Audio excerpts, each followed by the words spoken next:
This is my message for the greatest country in the world. In the light of the recent events in the United States, I felt morally obliged to shed light on a very similar chain of events that took place in my country during the 90s. The cause of those events was the same: a constantly re-emerging ultimate evil, nihilistic, non-theistic religion/cult that caused hundreds of millions of deaths in the 20th century and countless suffering. Now, proponents of that religion want to run the experiment once again, and in that experiment, you, people of America, will be lab mice.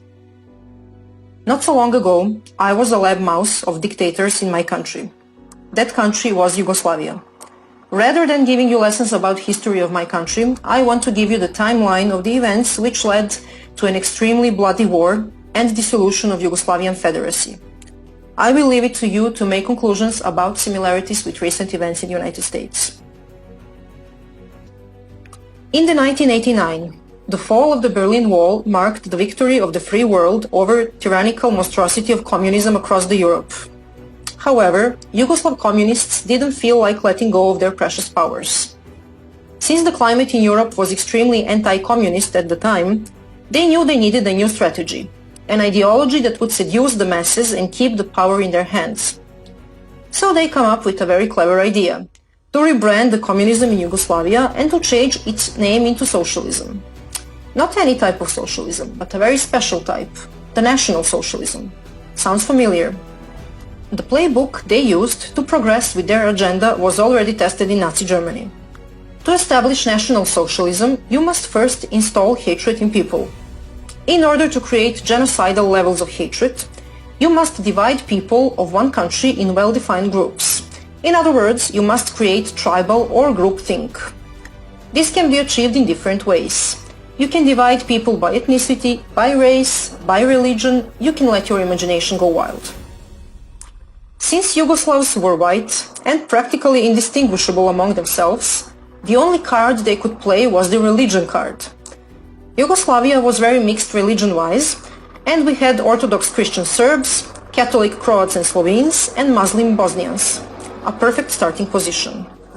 In the next phase, you must start making such social policies so terrible that will inevitably lead to the countless individual disadvantages.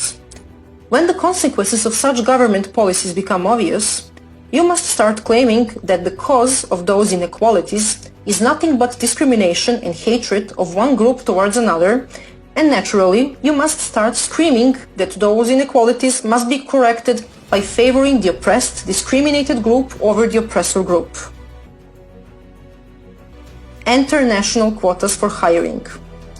Now just replace national with race or women. Once the groups are formed and well-defined, it's needless to say that all the mainstream media in Yugoslavia were government-controlled and were fueling the narrative about mutual discrimination and hatred relentlessly. The growing fear and feeling of insecurity destroyed relationships, marriages, friendships. As fear of discrimination and hostility among groups were growing, people started retreating and isolating within their own groups because they didn't feel safe anymore with the individuals of the other group.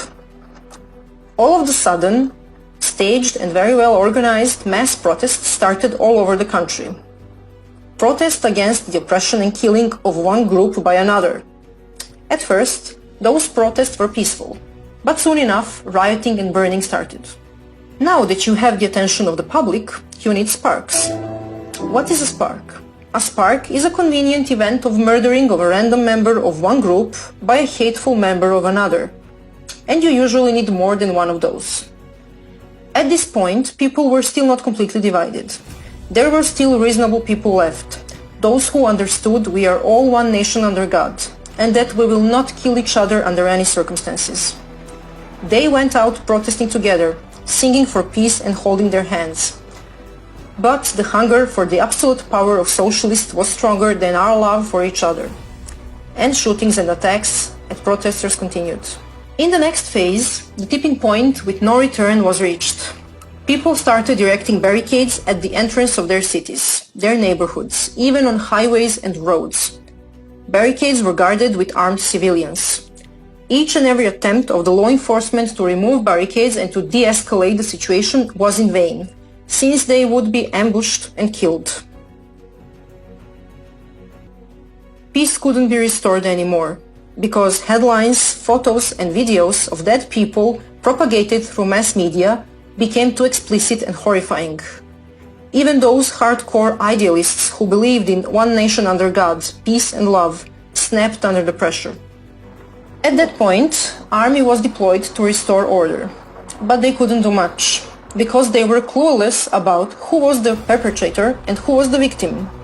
Simply because there were perpetrators and victims on both sides.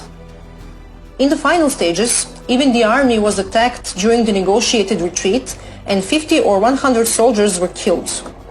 And just like that, Yugoslavia found itself in a civil war. City against city, village against village, family against family, and so on until the whole territories became cleaned of the members of the enemy group. Genocide, ethnic cleansing, relocation of hundreds of thousands of people were everyday news. It lasted 4 years. 100,000 people died. Some 500,000 were displaced. Those people lost everything. Yugoslavia was drowned in the bloods of thousands of innocent people and destroyed forever. You might wonder how we let that happen. How could we let things get so much out of control? That was because we didn't realize who were the real enemies, the enemies of the Yugoslav people as a whole.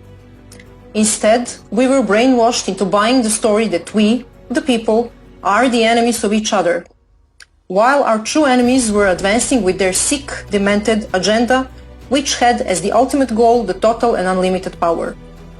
This brings me to present times, the year 2020, and to you, American people.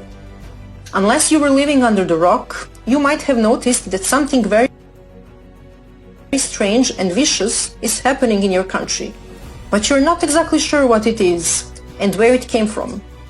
Because the last time you checked, you were one nation under God, a country of free, independent individuals with equal rights under the law and core values of life, liberty and pursuit of happiness. All of a sudden, there is protesting, rioting, arson, murder, destruction of public and private property, and lots of people screaming how unbelievably racist and unjust America is. And before you even manage to prepare your morning coffee and turn the TV on, once united Americans are at each other's throat, and a bunch of nice and caring people on TV are telling you how you should accept the violence and hatred against Americans because you deserve it. If you have paid attention to what happened in Yugoslavia, I hope you have realized by now that your true enemies are not your fellow Americans. The ones who are, they want you to hate each other and to kill each other, while they're taking away your constitutional rights, your freedoms and your country, your heritage, your way of life and the future of your children. Although it is more than obvious that there are very well organized groups used as tools to install and amplify hate and to create division between Americans, there are only metastases which have spread through once healthy America. Of course, there are violent terrorist organizations and they must be removed as well. But the main cancer that is killing America, the one where all this mayhem is coming from, is somewhere else. The real and extremely dangerous enemies of American people are the elected officials in your government, in your states, in your courts. Representatives, governors, mayors, judges. The ones who are pulling the ropes. The ones who hate America and American people so much that would even sacrifice the life and prosperity of their own children just to see it burn to the ground and American blood spilled. Those are really sick, demented, ideologically possessed people, and they are in high positions in the government. They are governing your states, your cities, and making decisions in your courts. You know very well who they are. You know very well what they already did to once beautiful and prosperous American states and cities. They are resentful, power and bloodthirsty. They want you and your children suffering in misery and begging them for mercy. They won't stop, no matter how much you try to appease them. Unless you, American people, stop them. You're maybe thinking this is not possible. But think again. How many of them tyrants are out there? And how many of you decent American people? What makes them think they can do whatever they want with you? That they can play you for a fool over and over again? And that they're invincible? What makes them think they're gods? morally and intellectually superior compared to you, freedom-loving Americans. Yes, you guessed it. The fact that they managed to get away with it every single time. They faced no pushback and not a single consequence for their crimes against American people. The time has come for them to pay for their treason. How you should act? First thing that you must do, stop caring whether you've been called a racist, a white supremacist, a selfish person who wants to spread the C-1984, or whatever nice name they have for you. This irrational fear of stigma, a phobia of being called a racist, has way more destructive implications than you can even imagine. Stop caring whether you'll offend anyone. Number of people offended by you practicing your First Amendment rights is directly proportional to how successful you are in that. Which means, the more offended, the merrier. Stop attempting to have a fact or logic-based rational conversation. Stop explaining yourself. It's useless. You're wasting your precious time and energy. They have a playbook, and changing their minds is not part of it. Second, exercise your Second Amendment rights. This means study carefully and in detail gun laws in your state. Next, arm yourself. If you have never used a gun before, make sure to take a basic gun training. This is very important because you must know how to use a gun properly to protect yourself, your family, and your property, so that you can avoid hurting yourself or innocent people as a consequence of improper gun use. Be a responsible gun owner. Third and most important, exercise your First Amendment rights. Of course, it is very important to vote in November, but I'm afraid it will not be enough. I have seen such a diversity of ways socialists used to steal the elections in Yugoslavia, and I'm absolutely sure your tyrants will give their best to do the same. You must act now. You must go out on the streets, peacefully assemble and protest against tyranny and infringement of your God-given rights. Millions and millions of you decent American people. You must have your voices heard. You must send a very loud and a very clear message to the elected officials in the federal government and in your states that enough is enough, and that you want them to take action now against tyranny. Remind them why you voted for them and why they are elected. Remind them of their sacred duty to protect the vision of founding fathers of the United States of America. Tell them you want your constitutional rights defended and protected. Tell them you want your history preserved. Tell them you want to be able to freely exercise your rights to free speech, to be able to freely and openly show the love for your country, to be able to proudly put American flag in front of your house, and to openly show your pride of your heritage, your culture, and your nation. Tell them you stand proudly with American law enforcement and that you got their back in the same way you want them to have yours.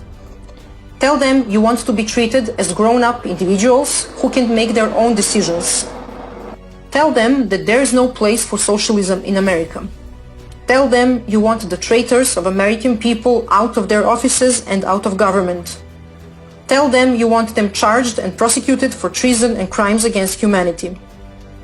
And that if they are not removed from the government and from their offices, that you, freedom-loving Americans, will unleash all your anger on tyrants and you will remove them yourself.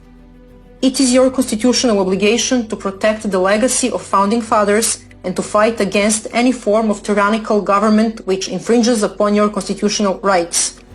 Never forget why you celebrate the Independence Day. Don't be afraid whether you will get attacked for exercising your First Amendment rights. You certainly will be. If that happens, defend yourself. Remember, self-defense is not violence, no matter what they tell you and what they accuse you of. President Trump is on your side, and on the side of liberty. Because if he weren't, they wouldn't try this hard to sabotage him in every way possible, to make a nightmare out of his life and his presidency, and to remove him from the office. He's in their way of them getting what they want. But he cannot fight this battle alone. He's having a very hard time right now, defending your freedoms. That's why you must show him you stand tall and proud with him, united in a fight against tyranny, against hate and violence, and against the ultimate evil of socialism. You must show your open and unlimited support to his vision of draining the swamp and protecting the law and order and freedoms of American people. You must understand that, besides being a gatekeeper of free America, President Trump is also a gatekeeper of the free world.